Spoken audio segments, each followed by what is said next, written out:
Hello, my name is Yuki, and this is a video of Clamstackers' first kill of Sindragosa on 10-man regular. The video was provided by Effex, our warlock. Everyone came prepared with flasks of lesser resistance. They are cheap and cause the certain debuff stacks to fall off faster. In addition, be sure to run a frost resistance aura or totem.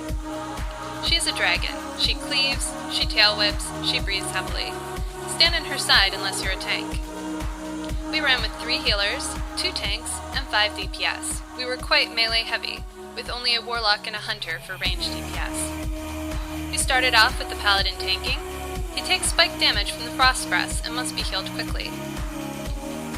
Occasionally while on the ground, she pulls everyone to her, like she just did. You will have 5 seconds to run 25 yards away. Notice that everyone runs in the same direction, towards the rightmost wall. Mouse turning is required for this. You must make a 180-degree turn and run quickly. Keyboard turners will die. At 80% health and every 2 minutes, she will begin an air phase which lasts about 50 seconds.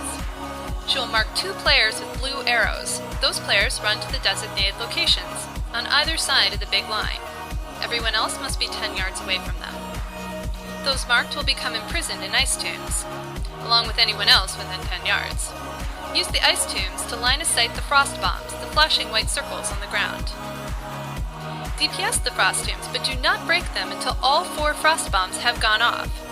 We found it helpful to call out the location of the frost bombs, and have everyone strafe around the ice tombs as quickly as possible. Please note that the frost tombs have very low health. It is quite easy to break people out. Don't break them out too early. Once Sindragosa is back on the ground, you'll continue DPSing like normal. There are several debuffs that you should notice during this fight. 1. Melee and hunters will get chilled to the bone debuff. Every physical attack will have a 20% chance to cause this debuff, which deals 1000 frost damage every 2 seconds, and it stacks. Hopefully you will resist a stack and cause it to fall off naturally, but if not, you must stop DPSing for 8 seconds for it to reset. We found that during the first phase, we could heal a stack of about 7 to 9 fairly easily. During the last phase, we tried to limit the stacks to around 4 to 5. Ranged DPS, on the other hand, will get Unchained Magic debuff.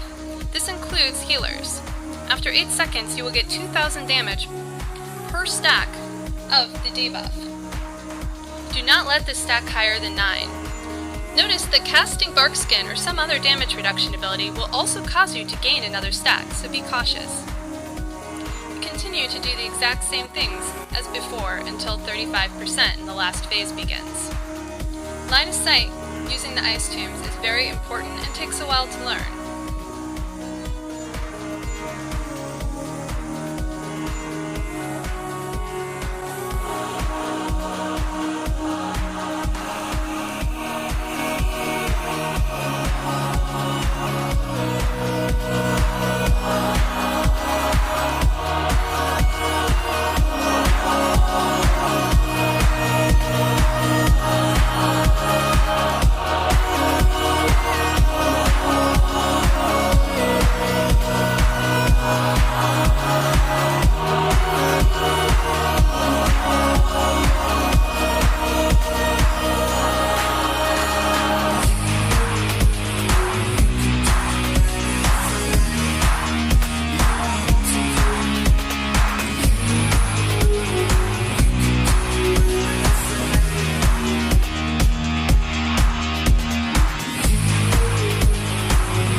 Will begin shortly.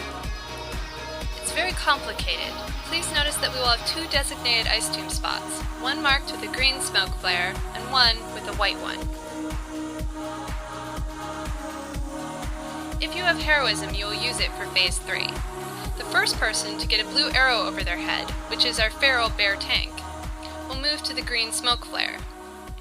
Once he creates an ice tomb, everyone else will gather around him, either in front or behind. Those resetting stacks will stand behind it, while others will group in front of it. keeping the white smoke flare area free of people. We are currently gathering around the green smoke flare right now. We had our rogues solely DPSing down the ice tombs during this phase. The next person who gets a blue arrow, currently our hunter, will run to the white smoke flare. Everyone will remain by the green one, however, until the new ice tomb is up. Then, everyone moves over to the white smoke flare area. We kept alternating, calling out which color to go to. The different colors definitely made it easier to follow during the chaos of this last phase. Going behind the ice tomb puts the dragon out of your line of sight, so you can reset your magic stacks. 4 was easy to heal through, but 8 to 9 became more difficult. Most players reset their stacks every other ice tomb, hence standing in front and behind of the ice tombs. Since people were not always at 100% health when they are ice tombed, we always put a hod on them before the tomb appeared. This way they'd be at full health should it take a while to break that particular tomb. Also note that if you are behind an ice tomb, you will not get sucked in when she pulls players in, nor will you be harmed by her AoE. Rotating between the two spots, we managed to not ice block multiple players at the same time, thus making the last phase fairly easy in the end.